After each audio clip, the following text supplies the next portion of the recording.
Hi, this is Patrick Sweeney, District Psychologist for the Bellingham School System. And what I'd like to talk to you today is about something that we all deal with on a daily basis, but we often have to address in the school setting, and that is anxiety.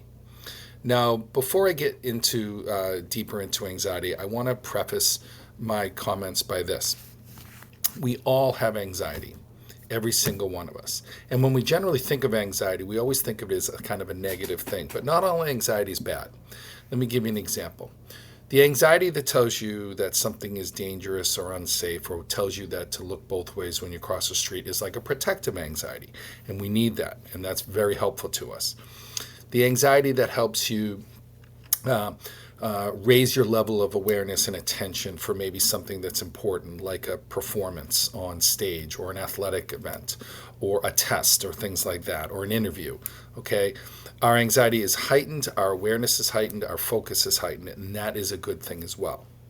But then on the third type of anxiety, I like to call what I create is what I call stinking thinking. And that simply is that how often do we sit and worry about things happening that don't usually even happen? Okay. But it's very common that people will do this, especially kids. And I'd like to use a quote from Mark Twain, a famous American author. I've had a lot of worries in my life, most of which have never happened. Okay. And I think if we all think about that, we all can agree that those sort of things happen. But what we want to do with our children that have anxiety is we want to normalize it, and we want to start the process of beginning to empower them more over their anxiety, because there's nothing more important than a child building the resiliency so when things become difficult, whether anxiety provoking or just stressful in itself, that they have the confidence to push through and get through it. We don't want to see children giving up, avoiding, saying, I can't do this, things like that. Once we have that problem, then we have bigger problems that will grow from it. Kids won't take risks. Kids won't attempt to join things. Kids' social skills will be, or social opportunities will be diminished, things like that. We don't want that. So it's really important that both on a school level and a home level, that we take a very similar approach to helping kids with anxiety, okay? The first thing I also want you to keep in mind is anxiety is never going away. But what we can do is if we have a large amounts of anxiety, we're going to try to bring it down a more manageable side, okay?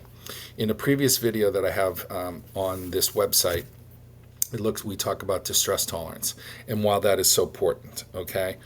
Distress tolerance teaches us an awareness about the world around us and how important that is when we're dealing with anxiety or depression or anger and things like that, okay? So I want to ask all of you as parents whose children might be dealing with anxiety to do me a favor, okay? In a perfect world, if the anxiety is to a level that is beyond what is, the normal range, if you will, and it's starting to cause a significant impairment in functioning, okay? The child's is avoiding things, getting sick to their stomach, things like that. It is really, really important that you get some outside help, okay, for your child. You can talk to your pediatrician. An ideal situation would be an outside provider that can see them on a scheduled, routine basis, or consistent basis, I should say, with the complementary services that might come along within the school setting. It's really not the perfect scenario to expect a school setting to be the only avenue to treat anxiety, because there's a lot of distractions in school. There's a lot of changes in the schedules. There's not the same level of privacy that one might get when you go to a private practice. But however, the clinicians in school certainly can complement the outside provider, and they can work together on helping those students. It's important for students to learn that they have more control over situations than they often give themselves credit for. Because what I've learned is children that have the highest levels of anxiety are generally the less confident when those situations arrive and their ability to sort of navigate through them. So we want them to be able to handle things like big tests, traveling, transition from one school to another, going to doctor's appointments, going to their games or their dance lessons, things like that. But we also want to stress on the best way to handle these things from a home perspective and from a school perspective. And as I mentioned earlier in this video, we talk about distress tolerance. Okay, distress tolerance is simply this.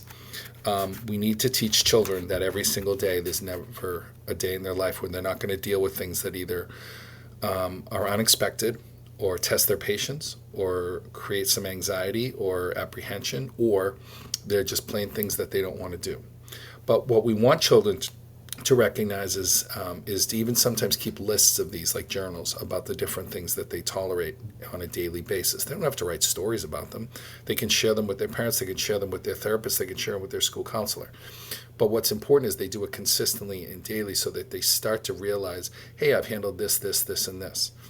And then eventually what you start to see is a little bit more resilience, a little bit more self-awareness about the world around them, and they're not feeling so much of a victim, but more in control of the things and more expecting some of these things to happen.